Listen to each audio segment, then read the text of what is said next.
अब यूक्रेन के बचने का सिर्फ एक ही रास्ता बचा है। अमेरिका बहुत बड़ी संख्या में पैट्रियट मिसाइल यूक्रेन भेजने के लिए तैयार है, लेकिन ऐन वक्त पर जर्मनी से ज़ेलेंस्की के लिए बहुत बुरी खबर आई। जर्मनी ने अपना वो हथियार यूक्रेन को देने से मना कर दिया जिसकी बदौलत ज़ेलेंस्की रूस पर बहुत बड़ा हमला करने का प्लान बना चुके हैं।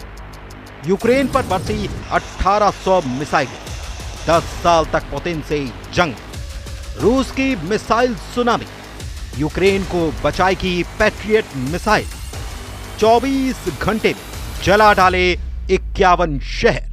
अगर 3.5 साल बाद भी रूस यूक्रेन जंग कम होने की बजाय तेज हो रही है तो इसका मतलब साफ है, रूस के खिलाफ अमेरिका और नेटो देश बड़ी जंग की तैयारी में जुट गए हैं। यूक्रेन पर पिछले कुछ हफ्तों में ही 1800 से ज्यादा मिसाइलें रूस की तरफ से दागी जा चुकी हैं। पिछले कुछ हफ्तों में यूक्रेन पर 1500 से ज्यादा हवाई हमले हो चुके हैं और ऐसे हालात में अब अमेरिका के साथ जर्मनी, फ्रांस, ब्रिटेन यूक्रेन को बचाने के लिए एड़ी चोटी का जोर लगा रहे हैं। राष्ट्रपति ट्रंप के सामने सबसे बड़ी चुनौती ये है कि पुतिन को वो कंट्रोल नहीं कर पाए हैं, जबकि पुतिन यूक्रेन में अपने लक्ष्य को लेकर पूरी तरह से कॉन्फिडेंट हैं कि वो यूक्रेन के इलाकों पर कब्जा कर लेंगे।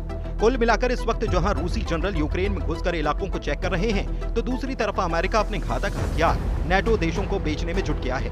50 से ज्यादा F-35 जेट की डिमांड अमेरिका भेजी जा चुकी है। ऐसे हालात में अब सवाल उठता है कि पुतिन का अगला कदम क्या होगा। यूक्रेन और रूस के बीच चल रहे संघर्ष ने एक और खतरनाक मोड़ ले लिया है। 13 जुलाई को यूक्रेनी राष्ट्रपति वोलोदिमिर ज़ेलेंस्की ने रूस के द्वारा किए गए ताज़ा हमलों को खौफनाक बताते हुए इसे पुतिन का शैतानी हमला करार दिया है। 9 जुलाई को ही रूस ने एक दिन में 728 शाहिद ड्रोन हमले यूक्रेन पर किए थे। इसके अलावा रूस ने इस्कंदर और किंजल मिसाइलों का जमकर इस्तेमाल किया। ज़ेलेंस्की के मुताबिक रूस का उद्देश्य केवल यूक्रेन की हवाई सुरक्षा प्रणाली को कमजोर करना नहीं, बल्कि बड़े शहरों की सुरक्षा को भी भेदना है। एक दिन में 1000 से अधिक ड्रोन यूक्रेन पर छोड़े गए, जिसके सामने यूक्रेन का एयर डिफेंस सिस्टम नाकाम साबित हो गया। इसी को देखते हुए ट्रंप सरकार ने यूक्रेन को पैट्रियट मिसाइल सिस्टम देने का मन बना लिया है। जर्मनी ने कहा है कि यूक्रेन के लिए पैट्रियट वायु रक्षा प्रणालियों की बिक्री पर वॉशिंगटन से बहुत सकारात्मक संकेत मिले।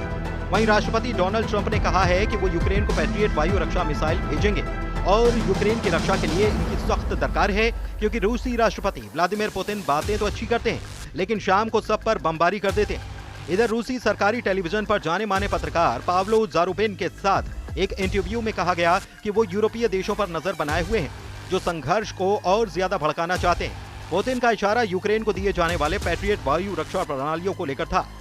अमेरिकी राष्ट्रपति ट्रंप का दावा है कि हम उन्हें पैट्रियट भेजेंगे जिसकी उन्हें सख्त दरकार है, क्योंकि पुतिन ने सचमुच बहुत से लोगों को चौंका दिया। वो अच्छी बातें करते हैं और फिर शाम को सबको बम से उड़ा देते हैं, तो इसमें थोड़ी समस्या है। मुझे ये पसंद नहीं है, लेकिन ये भी 100% सच है कि यूरोपियन यूनियन और नेटो की तमाम मदद के बावजूद रूस यूक्रेन जंग जीत रहा है। जिस तरीके से रूस बड़े इलाकों पर कब्जा कर रहा है वो हैरान करने वाला है। 24 फरवरी 2022 से अब तक यूक्रेन के 1,61,000 वर्ग किलोमीटर इलाके पर कब्जा हो चुका है।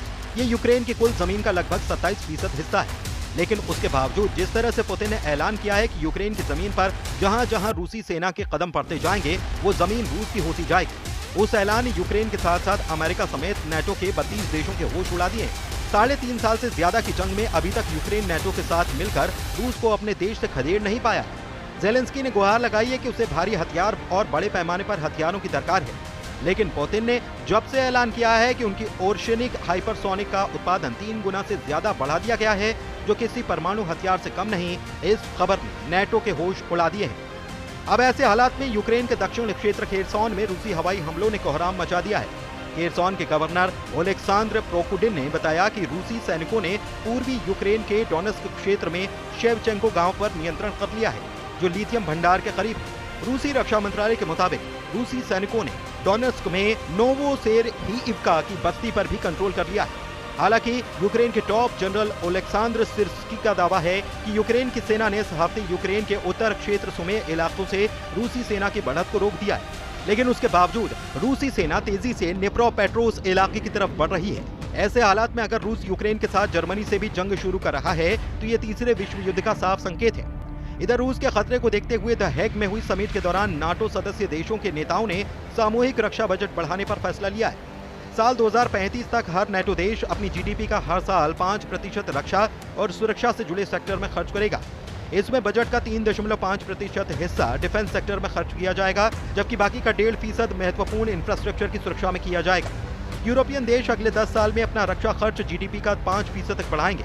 नीदरलैंड्स के द हेग शहर में हुई नेटो समिट में अमेरिकी राष्ट्रपति डोनाल्ड ट्रंप ने यूरोपीय देशों से रक्षा खर्च बढ़ाने के लिए कहा था।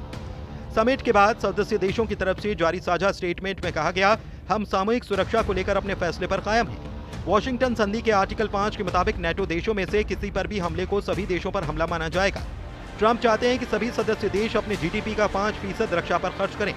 अभी नेटो के खर्च में यूरोपीय देशों का कुल योगदान केवल 30% है, जो देशों की जीडीपी का औसतन 2% है।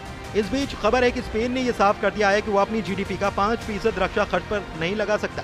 स्पेन ने इसका विरोध करते हुए कहा है कि वो 2.1% से ज्यादा खर्च नहीं करेगा। फ्रांस, इटली, कनाडा और बेल्जियम जैसे देश भी इतना खर्च करने को लेकर आसानी से राजी नहीं हैं या कहें कि दुविधा में। यूक्रेन के 51 से ज्यादा शहरों और गांवों पर भीषण हमला किया गया है। इस हमले में 20 से ज्यादा लोगों की जान चली गई और कई घायल हो गए। यूक्रेनी राष्ट्रपति वोलोदिमीर ज़ेलेंस्की ने इस हमले की निंदा करते हुए तीखा बयान जारी किया और अंतर्राष्ट्रीय समुदाय से तत्काल कार्रवाई की मांग की। ज़ेलेंस्की ने ट्वीट कर कहा है कि हमारी आपातकालीन टीमें लगातार जमीन पर काम कर रही हैं। जहां जरूरत है वहां लोगों को राहत दी जा रही है। ज़ेलेंस्की ने लिखा है कि रूसी हमले की भयावहता का अंदाजा इसी बात से लगाया जा सकता है कि रूस ने एक ही रात में लगभग 339 हमलावर ड्रोन से अटैक किए। इसमें ज्यादातर ईरान निर्मित शाहिद 136B ड्रोन थे, जिन्होंने यूक्रेन के इलाकों को तबाह किया। इसके साथ ही रूस ने करीब 70 बैलिस्टिक और क्रूज मिसाइलों से भी अलग अलग शहरों पर हमला किया। यूक्रेनी वायुसेना के मुताबिक रूस ने 14 इस्कंदर M और KN-23 बैलिस्टिक मिसाइलों से हमले किए। इसके अलावा 250 हमलावर शाहिद ड्रोन से हमले किए गए। यूक्रेनी सेना का दावा है कि उसके यूक्रेन की 6 बैलिस्टिक मिसाइलों और 128 ड्रोन को मार गिराया।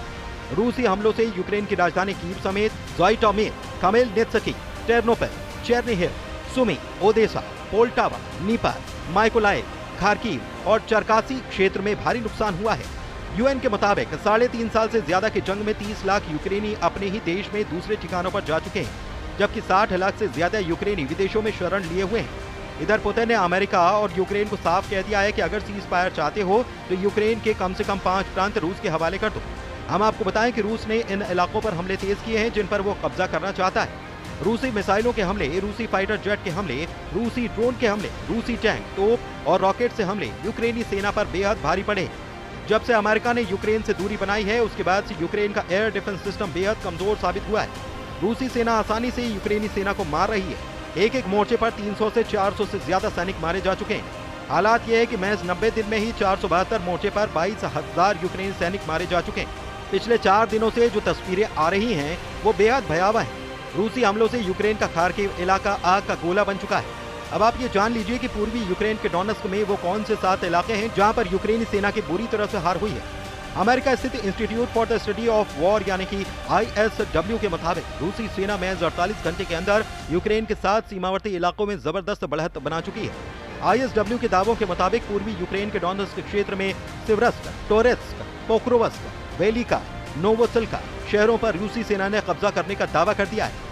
यहाँ तक कि यूक्रेन के ज़ापोरिज़िया क्षेत्र में एक बढ़त हासिल कर ली है। इसके अलावा रूस के बेलगरद शहर के उत्तर पश्चिम में मध्य डेमीडोवका, वर्खनो काम्यान्स्क और उत्तर दिशा की तरफ पोक्रोवस्क, वेलिका, नोवोसिल्का पर पूरी तरह से कब्जा कर लिया है।